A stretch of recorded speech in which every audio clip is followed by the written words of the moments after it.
Hello and welcome to Missionary Messages. Today's category is Candace mostly. And our subject today, our topic is the restoration.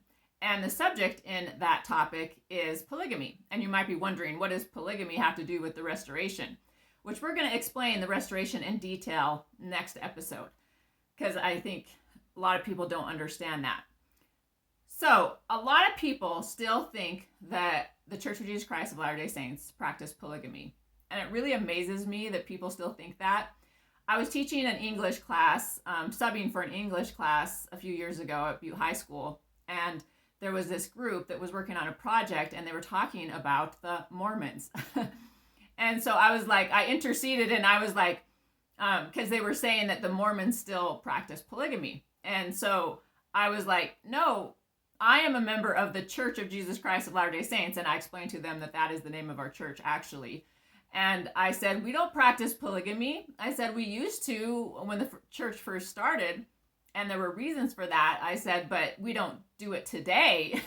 And it just surprised me that they still thought that.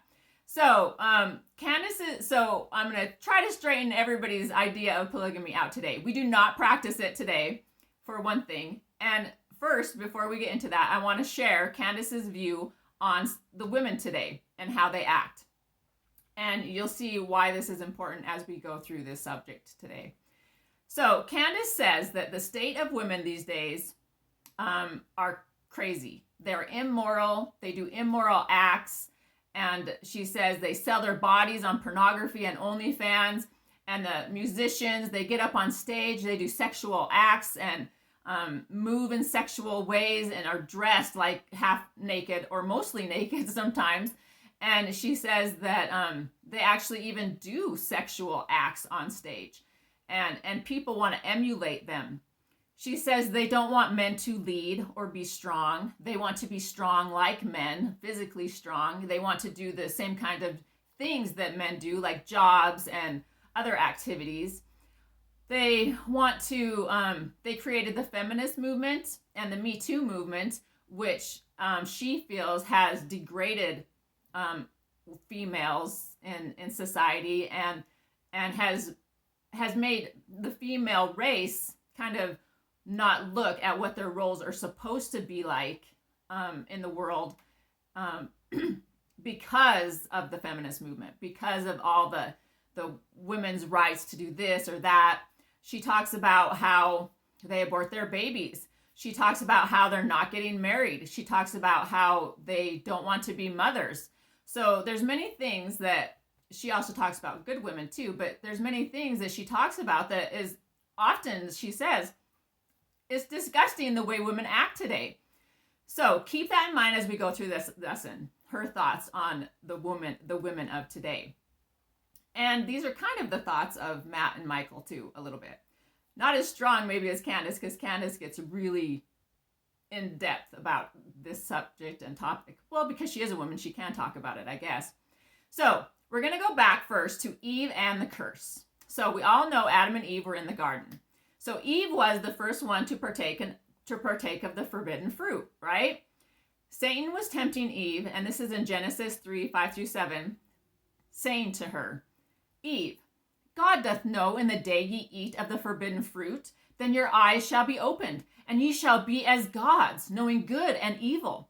And when the woman saw that the tree was good for food, and that it was pleasant to the eyes, and a tree to be desired to make one wise, she took of the fruit and did eat, and gave also to her husband with her, and he did eat, and the eyes of them both were opened. Just looking at the tree was a temptation, right? It was pleasant to Eve's eyes. Why was this fruit pleasant to her eyes? And why did she end up eating the fruit? Was it because she was trying to cause trouble in the garden? Was it because she was being tempted to do something wrong and she wanted to be rebellious? Was she being selfish and thinking, yeah, I want to be a god. I want to have power? No. It was because she could feel what the serpent was saying was true. But she didn't have the same mindset as the serpent. He wanted power and was trying to convince her that power was the goal of eating the fruit. But this is not what Eve was thinking about or what she saw or why she ate the fruit. I think in this moment, Eve could almost taste what having knowledge might feel like. What it would be like to have freedom of thought when you knew there was something beyond the life that she was in. She probably felt that. She knew it was going to make her wise. Just by looking at it, she knew that this would happen. I must think that when she took of the fruit, relief came over her. She was trapped in this seemingly magical, perfect world. But it wasn't what it was supposed to be. This isn't what her life was supposed to be. She, in this moment, saw God's beautiful plan. She did not want power, but wanted instead to bring us to earth. She was a woman who wanted to use power to bring about God's plan. She was being a righteous woman when she partook of the fruit. So, an apostle of God who is in our church, President Irene, said this of Eve. It was our glorious Mother Eve with her far-reaching vision of Heavenly Father's plan who initiated what we call the fall. Her wise and courageous choice and Adam's supporting decision moved God's plan forward. His plan of happiness was able to go forward. So, Adam supported Eve. President Irene is saying that when Eve looked at the tree, she saw something. She saw a vision of God's plan for her and the human race. Adam did not see this. He might have after she explained it to him about what she saw and why she took the fruit. But when the serpent tempted him to take the fruit first, he did not see the real plan. If he did, he didn't want to choose it, right? God showed Eve the plan, and it was pleasant to her sight because it was God's plan. And she ate the fruit, not to have power, but to give the power to God, to fulfill the great plan of happiness and salvation. Because Eve first ate the fruit, she also received a greater curse than Adam, right? So her consequence was a little bit worse than Adam. So let's talk about that. What was Eve's curse? Which would eventually be the curse carried on to all women throughout thousands of years, right? Unto the woman, this is what God said in Genesis 3:16. God said, I will greatly multiply thy sorrow, and thy conception. In sorrow thou shalt bring forth children, and thy desire shall be to thy husband, and he shall rule over thee. Eve accepted this. Her life would be full of sorrow. She would be required to give birth, which was not going to be pleasant. Her role in this moment was to bring forth children. Well, it will be pleasant after the birth because she loves her children, but it's not pleasant when you're giving birth. This was going to be her responsibility on earth. She was responsible for having children and multiplying the earth with the human race. This would be the responsibility of all women who would live on the earth. Whether you like it or not, as a woman, this is your responsibility. Her husband, if you're married, and some women can't have kids, but if you can, this is your responsibility. This is why we are on the earth, to have children and to get married. Her husband would rule over her, and her desires were to be the same as his desires. So this was going to also be her role to her husband. You know, this is what she was supposed to do. And this was the consequence of her actions. And you can either look at those as bad or good consequences, but they were the consequences to her actions, which I believe she saw before she even partook of the fruit, and she was ready to do what God wanted her to do. Okay, so what was Adam's curse? What was he going to have to deal with? Not much. Okay, Genesis 3:17 says, And unto Adam God said, Because thou hast hearkened unto the voice of thy wife, and hast eaten of the tree of which I commanded thee, saying, Thou shalt not eat of it, cursed is the ground for thy sake. In sorrow thou shalt eat of it all the days of thy life. Seriously? So this was all Adam's curse, because he was just going along with Eve, right? So he didn't get cursed. He didn't have this, he's not going to have this big sorrow, and what? He's just going to have bad crops? that he would have to sweat over. And he didn't even have a multiplicity of sorrow like Eve was given. He just had plain old sorrow over the food he was going to have to work for. So, but Eve chose to eat the fruit. So she chose the consequence, right? Which we do this in life all the time. We all do. President Nelson said, who is our prophet, "Dear sisters, you have special spiritual gifts and propensities, and you will change the world. You will change the world if you use them. If you use them. You shape the future." He's telling women, you are so special, you shape the future. "I urge you to leave the world behind you, for we cannot gather Israel without you." He is saying that Israel cannot be gathered unless we have righteous women gathering it. Propensities are natural tendencies to behave in a certain way. So he's saying we have natural propensities, right? Women do. And Eve kind of was the example of what those are. So what are supposed to be women's natural tendencies and behaviors? So before we get into that, I also want to bring up, which we'll talk about why this is important later. So we know also about Cain and Abel in the beginning of the scriptures in the Bible, and how Cain got a skin of blackness, which created the black race, right? So, and that was a curse that Cain got because of his wickedness, right? So women had a curse. Adam kind of had a curse. I don't know if you can call it a curse. And then also Cain had a curse. So the history of polygamy is this. Candace, Michael, and Matt don't really talk about the church and its relation to polygamy, that I have heard anyways, but they don't agree with polygamy. They talk about the groups of people today that are getting together and living with more than one woman and how it is wrong. The people today that do this are not doing it to bring children into the world. They're doing it for purely sexual reasons, right? So they're not doing it because the right way. They're not doing it. They're just doing it for pleasure. In the Bible, which these podcasters all believe in, had leaders who participated in polygamy, right?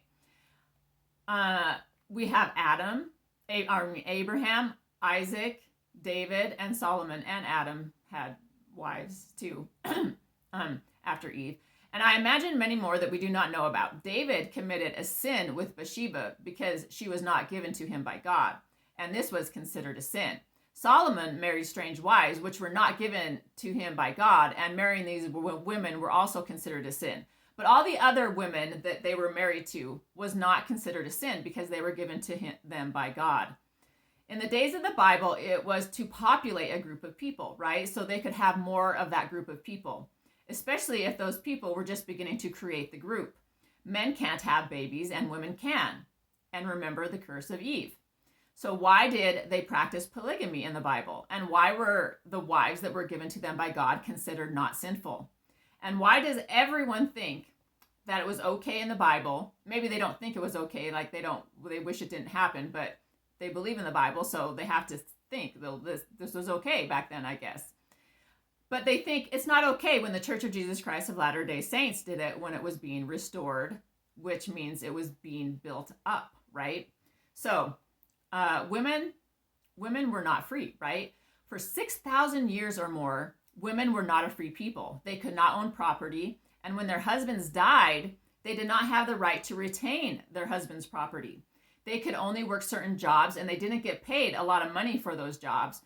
They were subject to men, and in many cases, they could not even choose who they would marry because their families would give them to the highest bidder, right?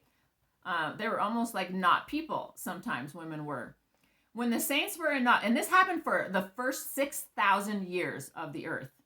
When the saints were in Nauvoo, Joseph Smith was reading the Bible and came upon the subject of polygamy, and God was telling him at this time that he wanted him to practice polygamy and implement it in the church.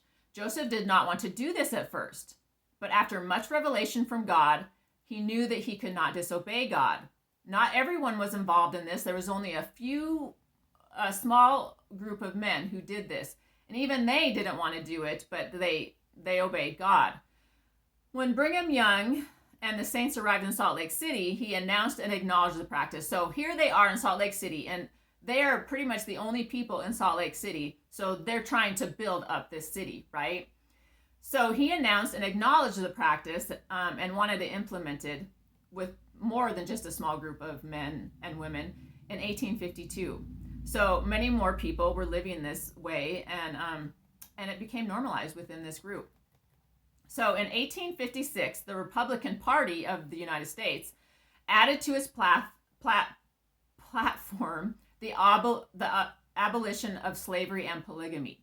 6 years later, the United States Congress passed the Morrill Act for the suppression of polygamy, which was unenforced because of the American and Civil Wars.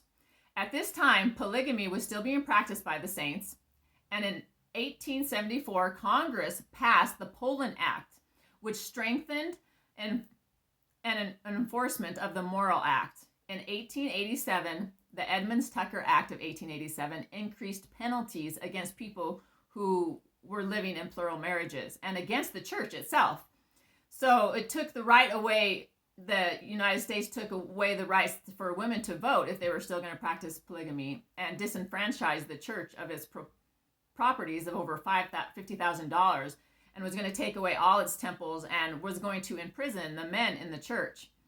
So in 1990, polygamy in the church began to decline, and the church sent out a manifesto in 1890, around that time. I have that somewhere. I don't know where I put that. Yeah. Okay. So, and so the church, so now the church doesn't have much. Okay. So in the early 1900s, it completely ended in the church. They stopped having polygamy, and they told the people, do not participate in polygamy. So, let's see. Now in 1920, so we're going to relate the polygamy to kind of the laws of the land. Now in 1920, the 19th Amendment granted women the right to vote. And we see in this timeline that around the same time women could vote, the practice of polygamy in the church ended, because it pretty much ended in the 1900s. In 1965, the Voting Rights Act secured voting rights for adult citizens of all races. In 1978, the church declared that all black males could hold the priesthood and practice it in their homes. We see that there is a correlation between government law and church practice, right? Before the Voting Rights Act, the church wanted to give blacks the right to the priesthood, but for some reason felt restrained to do so. They were like, please, Heavenly Father, give us a revelation so we can give blacks the priesthood. So we talked earlier about the curse that came upon women and Cain. One thing we understand about curses and God is that over time, they can be lifted. The curse of women, it seems, carried on throughout most of the earth's history. With freedom coming to people in these last days, it seems that these curses began to be lifted. So the curse of Cain and the curse of women. Men, Adam didn't really have a curse. Okay, so church respects governments. The church didn't grant blacks the priesthood until after they had their freedoms and were no longer in conflict with the government laws. When women gained more freedom, God wanted polygamy to stop. The church doesn't want to be in conflict with the government. So as long as women didn't have a voice and needed men to be a voice for them, polygamy stayed in practice. Or until we had a sufficient population of people, it would stay in practice. I believe that if we had a lot of population in the church, then it would have been stopped whether the government wanted us to stop it or not. So God doesn't always condone polygamy, but in this case of the church needing to be built up in the last days, he knew that the church was young, and he knew that it needed to be populated and grow. And one of those ways to do that would be to have a lot of children in the church. In our articles of faith, it says that we believe in being subject to kings, presidents, rulers, and magistrates, in obeying, honoring, and sustaining the law. That's what our church believes.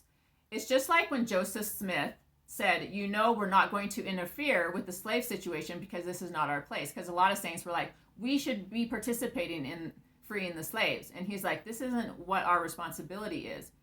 They did fight in the war when they were needed, but they also wanted to obey the law of the land and not interfere in slavery because it wasn't their job to go against the laws of the land.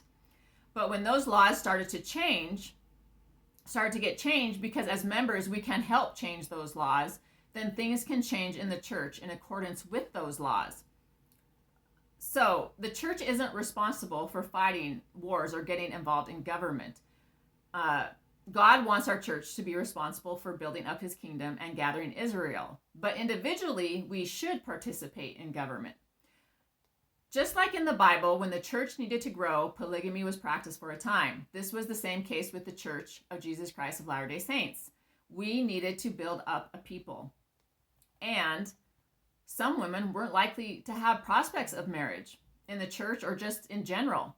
Most women in history were married young. If you were past a certain age, maybe like 24 or 25, your prospects of getting married were very slim because women were getting married at very young ages. Families needed these women to be married off because they could not afford to support them anymore. And families or even women themselves probably wanted these women to be married off because if they weren't, they couldn't hold property, nor could they be financially stable. A lot of them couldn't get good jobs. So in the early church, there were many women members. If a lot of females didn't have the opportunity to get married and have children inside their religion, they wouldn't have been able to be part of a family. God knew when women would have more rights, then that would bring them more independence, and there wouldn't be any conflict publicly for the church as the church gave women more rights inside their organization. Women who were not married could now own property, work good jobs, vote, and live on their own comfortably. So when women got more rights, they didn't need men for support, unless they wanted that, or unless they found a man. But a lot of women, even nowadays, it's hard to find someone to marry. In the 1900s, the curse over women and blacks was beginning to lift. When the government law changed and women had more rights, then the curse started to lift, and they started to be able to exercise more authority in the world. In this process, women even began to exercise more authority in the church. If you think about it, in the days of old, like David, Solomon, Abraham, Isaac, and Jacob, when they had wives, we read in the Bible how they did not have rights. So they were married to good men, and they were in a good situation back then. So polygamy in some ways was a protection to women when women had no rights and had to have men rule over them, especially in the church when it was being formed and being persecuted in the early days when there was violence. So this also gave women a protection against the violence that was going on.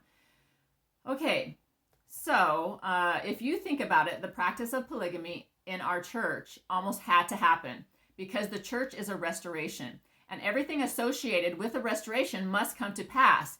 Even the martyrdom of Joseph Smith was kind of a representation, which we'll talk about later, of the restoration because persecution is just a sign of God's true church.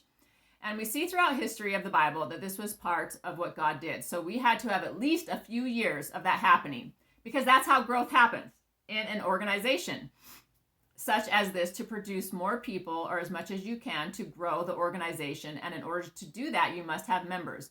And through polygamy, there was a lot of members that helped grow the church. There was also a spiritual aspect to this. Many of the women who were in the church maybe didn't have a lot of prospects because there wasn't a lot of men in the church. So they didn't have a lot of men to marry and get sealed in the temple. And so getting married to a man and being in a polygamous relationship or marriage gave them the opportunity to understand what covenants were, that triangle relationship with God. Because a lot of these men weren't necessarily having sex with these women, because a lot of women had husbands that died, and the only reason a lot of the men married these women was so they could retain their property. Because when a husband was dead, the women also got their property taken away from them. So a lot of them were just being married so they could take on someone's name, and they weren't having sexual relationships, and it was just kind of to keep everyone in the church and together. And a lot of times it was women who needed to form that relationship, that understand that relationship covenant with God and learn what that power was. So a lot of it was so women could be in a covenant with God, because back then things were a little bit different, even in the church. It's not like that now. Women can be in a covenant with God in many ways, without a man. So women, as women gain more rights, we see that even in the temple, we are given more responsibility and priesthood power that is not associated with being married to a man. As we get closer to the coming of Christ, women are given more power, which is not associated with men directly. Okay, so why do women now have rights? Throughout 6,000 years, women had no rights, right? They were not even considered in some cases as human. So because if women had rights throughout all of history as men did, there probably would not have been polygamy, because women would have had rights, and polygamy wouldn't necessarily have been an issue in any way, especially if there was only one religion, because if there was only one religion, then the whole world's just populating that religion. It doesn't need to be built up. So polygamy probably wouldn't have existed if women had rights. It wouldn't have existed in the church either, the Church of Jesus Christ of Latter-day Saints, when it was being restored, because if women had rights, it wouldn't have needed that either. The influence of good women.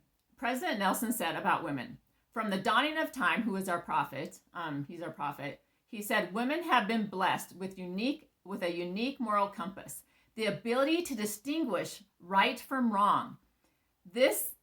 We are blessed. We as women are blessed with a moral compass. This gift is enhanced in those who make and keep covenants. So women who keep covenants, this gift, we have more of that gift, a bigger level, a higher level. And it diminishes in those who willingly ignore the commandments of God. He says, my dear sisters, your ability to discern truth from error, to be society's guardians of morality, is crucial in these latter days. And the world depends upon you to teach others to do likewise. Let me be very clear about this. If the world loses the moral rectitude of its women, the world will never recover. If the world loses the moral rectitude of its women, the world will never recover. What did Candace say? Is the world losing the moral rectitude of its women? Yes, it is, right? So I have to believe and think that it is no coincidence that when the church was being restored, it was around the same time women started to gain rights, and around the same time polygamy was going to end in the church. Women's rights became more prevalent because God knew he needed good women to build up the church and have more responsibility in the world before his second coming. And this would require women to be free. He also knew that free women could harm society. He knew that they could tear down the world and make the world a worse place, because he knew the power women hold. And if they use that power in a negative way, it could destroy society. God wanted women to be leaders, and he knew before he came again that he would need them as leaders, because the prophet said, Israel can't be gathered without righteous women. Women are creators. For thousands and thousands of years, women went through all of these things, but in the last days, he knew women needed to be free. And after the church started to be built up and was able to live in society without persecution, which we will talk about later, he knew that women needed to influence the world. He knew that the power of women who were righteous would outweigh the bad effects of the women who would and do use their freedoms to make the world a worse place to be. So women are special in the eyes of God. The more that women are liberated in worldly ways and think that this is freedom, the more likely they are to participate in the destruction of our society. The more you break free from limitations, from rules, and from order, the order that you were supposed to be under, which is the order of God, you are more likely to lose the qualities and talents that make you women, that make you precious, that make you glorious, and that make you special, and that make you powerful. It is interesting that we say women are more liberated now and more free because they're not under a man's rule. But I would say women who degrade themselves are not at all free. They are not at all liberated. In fact, many women nowadays are even in bondage when they did not have freedoms, because they take away their freedoms. They take away their moral attributes that are godlike and that make them women. Think about the women nowadays and about how they use their bodies, how they use sexuality to get what they want. All this came about when women got freedoms, right? So maybe there's a reason women were underneath the husband, because God knew that stuff that is currently happening today would happen, and that women would use themselves in a way to get gain and to get attention. And maybe that's why, while on the earth, they had to be under the husband. They had to be subdued in some way, because otherwise they would act in immoral ways. Women have a lot of power over men as it pertains to sexuality. And the more freedom women get, the more they use that sexuality. So, which Candace Owens talked about, which I talked about earlier, right? So one of the most egregious acts that women do with their so-called freedoms is to kill their own children. God gave women the gift to create, and they kill that gift.